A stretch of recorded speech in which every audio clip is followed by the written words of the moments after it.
I think this movie definitely, hits off spooky season early because we're only in August. And usually me and you start our kind of horror film conquest like pretty much mid-August, I would say. So this is a great start to it. Qu'est-ce qui me dit que la prochaine fois, ce sera pas un camarade qui va s'en prendre? Mon fils, c'est pas un meurtrier. Ouais, à part moi-même, je tuerai jamais personne. Moi, j'aime pas la vie. Ça me ferait plaisir de la donner pour une bonne cause.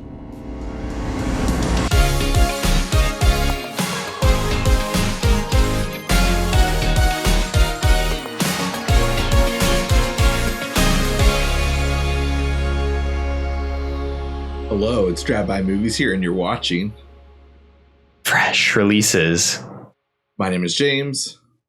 My name is Blaise. And today we are checking out quite the title of a movie. We are talking Humanist Vampire Seeking Consenting Suicidal Person.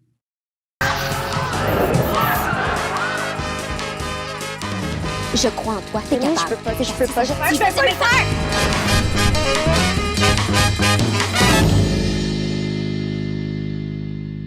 Humanist Vampire Seeking Consenting Suicidal Person is a film about a young vampire that is unable to kill to meet her need for blood, but may have found a solution in a young man with suicidal tendencies. So James, you found out about this film first. I hadn't actually heard about it, so get into your story about how you kind of discovered this movie. So I know I was at Alamo Drafthouse for this, and I just saw the trailer before a movie. I can't remember. I mean, we both saw at Alamo Drafthouse. We saw not The Nun. What was that other Immaculate exploitation? Immaculate, right? So obviously it couldn't have been for that movie. So my guess is it was Lisa Frankenstein. But I want to say it's a movie that I saw more recently there. But that's the most recent movie I can think of that I saw there, and I must have saw the trailer for this, and it kind of goes together, honestly, if you've seen both movies. But yeah, when I saw the trailer, I was just like, oh, I'm gonna remember that. That's a very fun title, and the trailer was fun for the most part, but I can't tell you what was in the trailer just because it's been a while. But I know it played in theaters for a couple weeks here in downtown LA at the Alamo Drafthouse. I didn't get a chance to see it, but when it came for us picking out what movies we wanted to watch in August, I saw that this had just hit on demand. So I was like, F yeah, let's check it out. And I'm so glad we did, because what we got here is one of my favorite movies of the year. I was cracking up. It's just such a silly, fun concept that, like, it might not be the most original idea, but it works, and just like a lot of like fun stuff can be done with this kind of story. And I really like that it goes over the top with like a lot of its like shenanigans, and despite it being like a horror-esque genre, like it's like a good movie that would be like an intro to horror fanatics. What are your thoughts coming out of it? Definitely. I like to call those softball horror movies. It's for like somebody who might not be necessarily into horror movies and might honestly be like kind of turned, off by the idea of something that could be, kind of grotesque or maybe too extreme or something like that. And, might not want to watch something like Halloween, even though if you think about it as like a seasoned horror veteran like us, like Halloween isn't really that crazy of a movie. It's actually very tame, but just from like a lot of people's imagination, they see Michael Myers and many things, they probably assume that Halloween's, more of an extreme movie. But I would even say Halloween could be a softball horror. But yeah, this definitely fits that vibe of softball horror. It's nothing in it too crazy. It has a lot of comedy. It's fun. It's definitely very cute. It's a perfect date movie, especially in the month of October. Or if you're getting Halloween started like us, August, of course. But yeah, I felt like this definitely nailed that same vibe. I haven't seen Lisa Frankenstein, but I got the vibe from the trailers that it was probably along the same lines of this. So it makes sense if this trailer did play it, before that film. I'd say Lisa Frankenstein's a little bit more over the top in terms of comedy, but this movie is still like a little bit more like on the serious tone. Like think vibe wise, like the thing. Well, it's weird. The movie I can kind of relate it most to is a movie I saw at the San Diego Film Festival back in like 2006 or 2007, I think it was. It was a movie. It was originally called An American Vampire in America.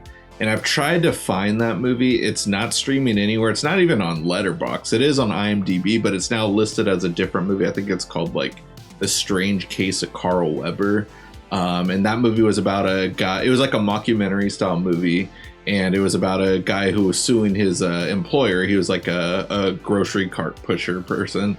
And he was suing his job because he thought it was unfair that they make him work during daytime when he claims that he's a vampire. Such an over-the-top, ridiculous premise for a movie that I thought was hilarious, and I wish I could rewatch it just because I love the idea of this movie. There's a lot of metaphors you can use this movie towards, whether it's like, you know, disagreeing with your parents on like, you know, whether it's like gender or political beliefs or sexual orientation and stuff. It's just like, but, you know, instead we have this girl who's like a humanist or maybe even a vegan or, well, she's not a vegan because in the end she does need blood and does drink blood. But the idea that she's like not into violence just makes a funny concept. And, you know, I haven't seen anything explored in that kind of like way. So it just works out really well. And that's like the only movie I could compare it to. But yeah, it's just something that just feels very refreshing for, and like, yeah, I just highly recommend it already.